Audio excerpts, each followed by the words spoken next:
ಇವತ್ತಿನ recipe easy and quick ಆಗುವಂಥ ಪಾಲಕ್ ದಾಲ್ ಹೇಗೆ ಮಾಡೋದಂತ ನೋಡೋಣ. ಆಂಧ್ರ ಶೈಲಿಯಲ್ಲಿರುತ್ತೆ. ಮಾಡೋದಂತೂ ತುಂಬಾ ಸುಲಭ, ಅಷ್ಟೇ ರುಚಿಯಾಗಿರುತ್ತೆ. ವೈಟ್ ರೈಸ್ ಜೊತೆಗೆ ಅಥವಾ ಜೀರಾ ರೈಸ್ ಜೊತೆಗೆ ನೀವು ಸರ್ವ್ ಮಾಡ್ಬೋದು.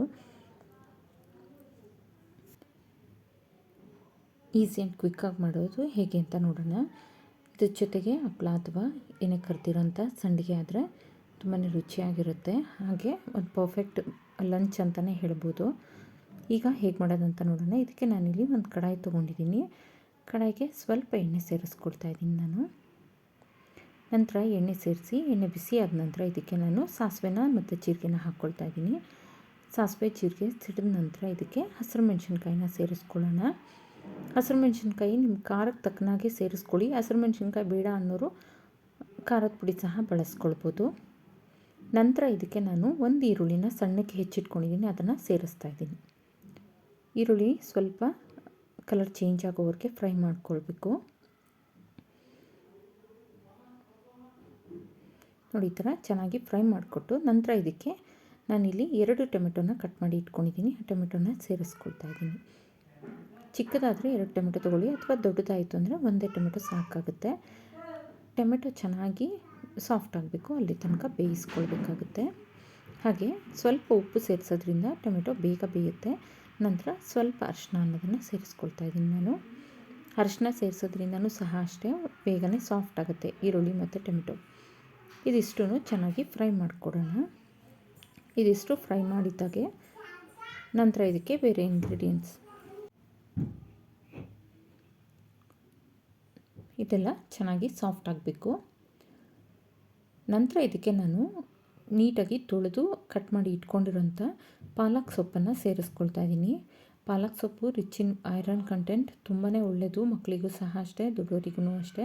ಪ್ರೆಗ್ನೆಂಟ್ ಲೇಡೀಸ್ ಅಂತೂ ಪಾಲಕ್ ಸೊಪ್ಪನ್ನು ತಿನ್ನೋದ್ರಿಂದ ತುಂಬಾ ಐರನ್ ಕಂಟೆಂಟ್ ಅವ್ರಿಗೆ ಸಿಗುತ್ತೆ, ತುಂಬ ಅವಶ್ಯಕತೆ ಇರುತ್ತೆ ಈಗ. ನಂತರ ನೋಡಿ, ಈ ಥರ ಪಾಲಕ್ ಸೊಪ್ಪನ್ನು ನೀಟಾಗಿ ಕಟ್ ಮಾಡಿ ಫ್ರೈ ಮಾಡಿಕೊಡ್ಬೇಕಾಗುತ್ತೆ. ಇದೀಗ ಚೆನ್ನಾಗಿ ಫ್ರೈ ಆಗಿದೆ ನೋಡಿ, ಸೊಪ್ಪಿಂದನೇ ನೀರು ಬಿಟ್ಟು ಚೆನ್ನಾಗಿ ಫ್ರೈ ಆಗ್ತಾಯಿದೆ. ಈ ಟೈಮಲ್ಲಿ ನಾನು ಬೇಯಿಸಿ ಇಟ್ಕೊಂಡಿರೋಂಥ ತೊಗರಿಬೇಳೆನ ಸೇರಿಸ್ಕೊಳ್ತಾ ಇದ್ದೀನಿ. ನಾನಿಲ್ಲಿ 1 ಕಪ್ನಷ್ಟು ತೊಗರಿಬೇಳೆಗೆ 2.5 ಕಪ್ನಷ್ಟು ನೀರನ್ನು ಸೇರಿಸಿ ಚೆನ್ನಾಗಿ ನುಣ್ಣಕ್ಕೆ ಬೇಯಿಸಿಟ್ಕೊಂಡಿದ್ದೀನಿ. ನಾವು ಬೇಳೆನ ದಾಲ್ ಮಾಡೋವಾಗ ಚೆನ್ನಾಗಿ ನುಣ್ಣಕ್ಕೆ ಬೇಯಿಸ್ಕೊಳ್ಬೇಕು. ಬೇಯಿಸಿ ನಂತರ ಸ್ಮ್ಯಾಶ್ ಮಾಡ್ಕೊಳ್ಬೇಕಾಗುತ್ತೆ. ಆ ಥರ ಮಾಡೋದ್ರಿಂದ ದಾಲ್ ತುಂಬಾ ರುಚಿಯಾಗುತ್ತೆ. ಈಗ ಇದಕ್ಕೆ ನಾನಿಲ್ಲಿ ರುಚಿಗೆ ತಕ್ಕಷ್ಟು ಉಪ್ಪನ್ನು ಸೇರಿಸ್ಕೊಳ್ತಾ ಇದ್ದೀನಿ. ನಾನು ಟೊಮೆಟೊ ಹಾಕಿದಾಗಲೂ ಸ್ವಲ್ಪ ಉಪ್ಪು ಸೇರಿಸಿದ್ದೀನಿ ನೋಡಿ. ನಂತರ ಇದಕ್ಕೆ ಉಪ್ಪನ್ನು ಈಗ ಸೇರಿಸ್ಕೊಳ್ತಾ ಇದ್ದೀನಿ. ಉಪ್ಪನ್ನು ಸೇರಿಸಿ ಚೆನ್ನಾಗಿ ಮಿಕ್ಸ್ ಮಾಡ್ಕೊಳ್ಳೋಣ. ಈಗ ಇದನ್ನು ಚೆನ್ನಾಗಿ ಮಿಕ್ಸ್ ಮಾಡಿಕೊಂಡು ಇದಕ್ಕೆ ಈಗ ಒಂದು ಒಗ್ಗರಣೆ ರೆಡಿ ಮಾಡ್ಕೊಳ್ಳೋಣ.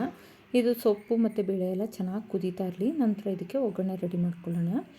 ಇದಕ್ಕೀಗ ಒಂದು ಸಣ್ಣ ಕಡಾಯಿ ತೊಗೊಂಡು ಇದಕ್ಕೆ ತುಪ್ಪ ಸೇರಿಸ್ಕೊಳ್ತಾ ಇದ್ದೀನಿ ನಾನು. ದಾಲ್ ಮಾಡಬೇಕಾದ್ರೆ ಯಾವಾಗಲೂ ತುಪ್ಪದಿಂದ ಒಗ್ಗರಣೆ ಕೊಡೋದ್ರಿಂದ ತುಂಬಾ ರುಚಿಯಾಗುತ್ತೆ. ಇದಕ್ಕೆ ನಾನು ಕಾಶ್ಮೀರಿ ಚಿಲ್ಲಿ ಪೌಡರ್ ಅಥವಾ ಬ್ಯಾಡಗಿ ಚಿಲ್ಲಿ ಪೌಡರ್ ಬರುತ್ತಲ್ಲ, ಅದನ್ನು 1.5 ಸ್ಪೂನ್ನಷ್ಟು ಹಾಕ್ಕೊಳ್ತಾ ಇದ್ದೀನಿ. ತುಪ್ಪ ಕಾಯಿಸ್ಕೊಂಡು ನಂತರ ಸ್ಟವ್ ಆಫ್ ಮಾಡಿ ಫ್ಲೇಮನ್ನು ಆಫ್ ಮಾಡ್ಕೊಂಡು ನಂತರ ಇದನ್ನು ಸೇರಿಸ್ಕೊಳ್ಬೇಕು. ಇಲ್ಲಾಂದರೆ ಹೊತ್ತೋಗುತ್ತೆ, ಕಪ್ಪಾಗಿಬಿಡುತ್ತೆ. ಈ ಥರ ಹಾಕೋದ್ರಿಂದ ಎಕ್ಸ್ಟ್ರಾ ಸ್ಮೋಕಿ ಫ್ಲೇವರ್ ಅನ್ನೋದು ಬರುತ್ತೆ ದಾಲ್ಗೆ, ತುಂಬಾ ರುಚಿಯಾಗಿರುತ್ತೆ.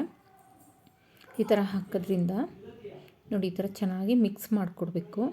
ನಿಮಗೆ ಇದು ಬೇಡ ಅನ್ನೋರು, ನಿಮಗೆ ಯೆಲ್ಲೋ ಕಲರಲ್ಲೇ ಇರಬೇಕು ದಾಲ್ ಅನ್ನೋರು ಇದನ್ನು ಸ್ಕಿಪ್ ಮಾಡ್ಬೋದು. ಅಥವಾ ಸ್ಮೋಕಿ ಫ್ಲೇವರ್ ಬೇಕು, ಇನ್ನೂ ಟೇಸ್ಟ್ ಎನ್ಹಾನ್ಸ್ ಆಗಬೇಕನ್ನೋರು ಈ ಥರ ಮಾಡಿಕೊಂಡ್ರೆ ತುಂಬಾ ರುಚಿಯಾಗುತ್ತೆ. ಈಗ ಇದನ್ನು ಸ್ಟವ್ ಹತ್ತಿಸ್ಕೊಂಡು ನಂತರ ಇದಕ್ಕೆ ಒಂದು ಕುದಿ ಬರೋ ಹಾಗೆ ಕುದಿಸ್ಕೊಳ್ತೀನಿ ನಾನು. ಇದಿಷ್ಟು ಕುದಿಸ್ಕೊಂಡ್ರೆ ಆಯಿತು, ದಾಲ್ ರೆಡಿ ಆಗುತ್ತೆ. Thank you for watching. Follow for more videos.